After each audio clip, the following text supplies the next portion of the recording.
আমরা লাস্ট স্টেপে এসে গেছি। এইখান থেকে ওই উপরটাতে উঠলেই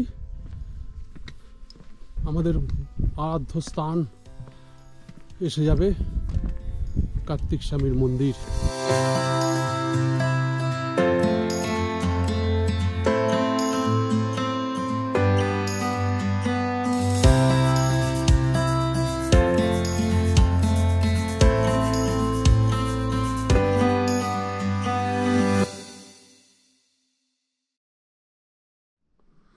বন্ধুরা সুপ্রভাত। কার্তিক স্বামীর মন্দির থেকে হিমালয়ের ঝুল বারান্দা যাকে বলে, সকালের সূর্যোদয়, তার সিন, তার দৃশ্যাবলী আপনারা দেখুন।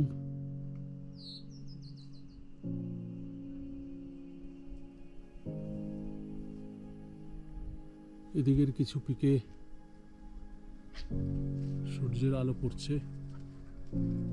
আমরা ভোর 5টার সময় বেরিয়েছি, এখন বাজে 5:35। আমরা এখানে এসে গেছি। নিচের কিছু গ্রামের আলো এখনো জ্বলছে, দীপাবলির মতন লাগছে। জানি না ক্যামেরায় দেখতে পাচ্ছেন কিনা। আর কিছুক্ষণের মধ্যেই সূর্যদেব উঠে যাবে, ওদিকে লাল বর্ণ ধারণ করেছে।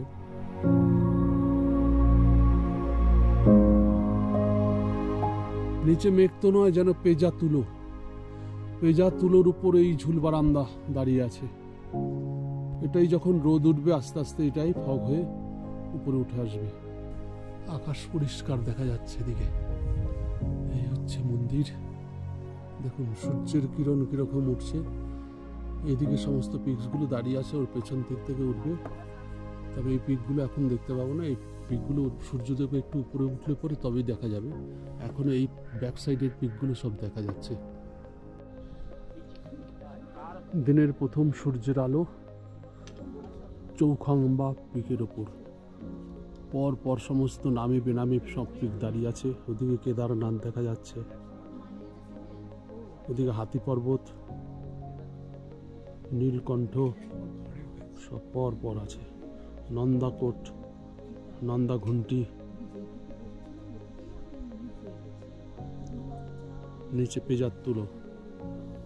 দুজন উৎসাহী যুবক এই কার্তিক স্বামী মন্দিরের পেছন দিক থেকে আরেকটু এগিয়ে গিয়ে একটা ওপেন ব্যালকনি রয়েছে, যার চারিদিকে কোনো কিছুই নেই। সেখানে গিয়ে তারা ফটো তুলছে।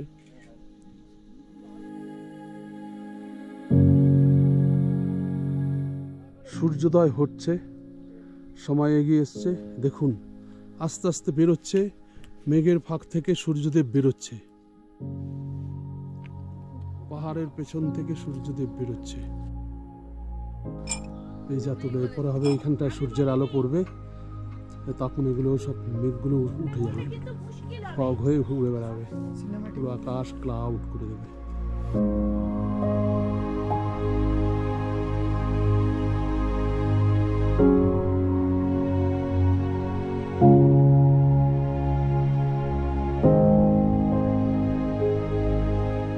বন্ধুরা দেখুন সূর্যোদয় হয়েছে, সূর্যোদয় হয়ে গেছে, আপনারা দেখতে পাচ্ছেন। আমরা খুব আনন্দ উপভোগ করলাম এই প্রাকৃতিক সৌন্দর্যের। এখন বিভিন্ন পিকসগুলোর মধ্যে সূর্যের আলো ঠিকরে পড়ছে, যেন এতক্ষণ ছিল হচ্ছে গিয়ে গেরুয়া কালার, এখন আস্তে আস্তে রূপালি কালার ধারণ করছে। এই পিকগুলো এবার দেখুন, আমরাও দেখি, আপনারাও দেখুন। আর আমার এই ভিডিওটা আপনাদের ভালো লাগলে কমেন্টস করে জানাবেন।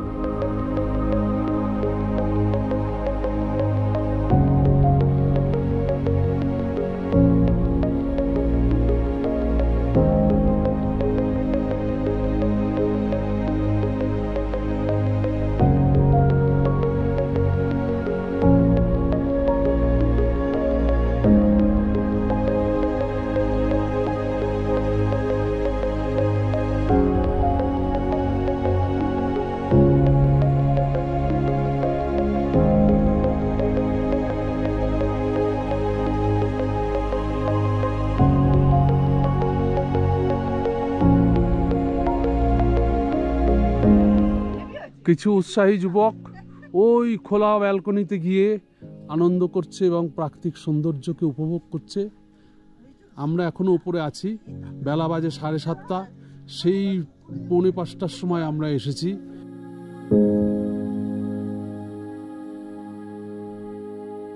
সমস্ত পিকগুলো পরপর দাঁড়িয়ে আছে, আমি একটা একটা করে নাম বলছি।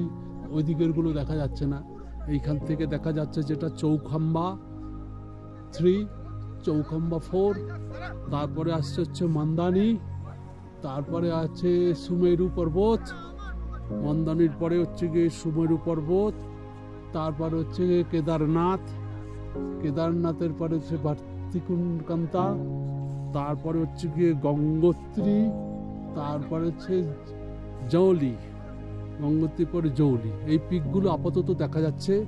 আর নিচে পেজা তুলোর মতন এখনো মেঘ রয়েছে, পুরো সারি সারি, দেখো পুরো মেঘ পেজা তুলোর মতন।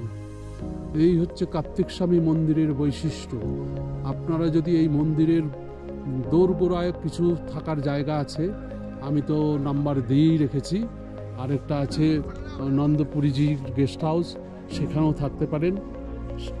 এইখানে থাকলে সুবিধা হবে কি, আরাম করে ভোরবেলা উঠবেন, অনেকক্ষণ থাকবেন, সমস্ত সৌন্দর্য উপভোগ করবেন, তারপরে নিচে নিয়ে যাবেন। নিচে নেমে গিয়ে এবার আবার দ্বিতীয় কোনো গন্তব্যে যাবেন। অপূর্ব সুন্দর এই সৌন্দর্য। সূর্যদেব অনেকটা উঠে গেছে, আর একটু উঠলে এইদিকের যত পিকসগুলো আছে, নন্দাদেবী, নন্দাকোট, নন্দাঘুন্টি, নীলকণ্ঠ এখন দেখা যাচ্ছে, এই সবগুলো দেখতে পাবেন।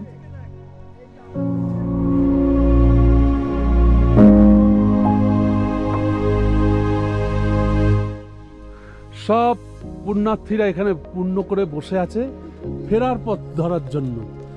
এই সব ঘন্টা আমিও শেষ মুহূর্তে আপনাদের আরেকবার দেখাই। সমস্ত ঘন্টা সাজানো রয়েছে ঢোকার মুখে। একটা বড় ঘন্টা, এই বড় ঘন্টার একটু সাউন্ড শুনুন।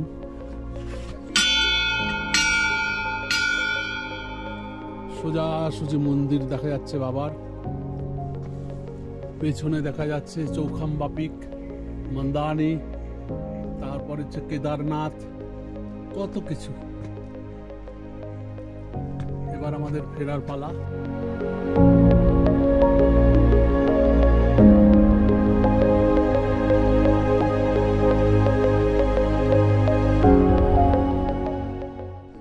আপনারা আরেকবার দেখুন, প্রণাম করুন ঘরে বসে।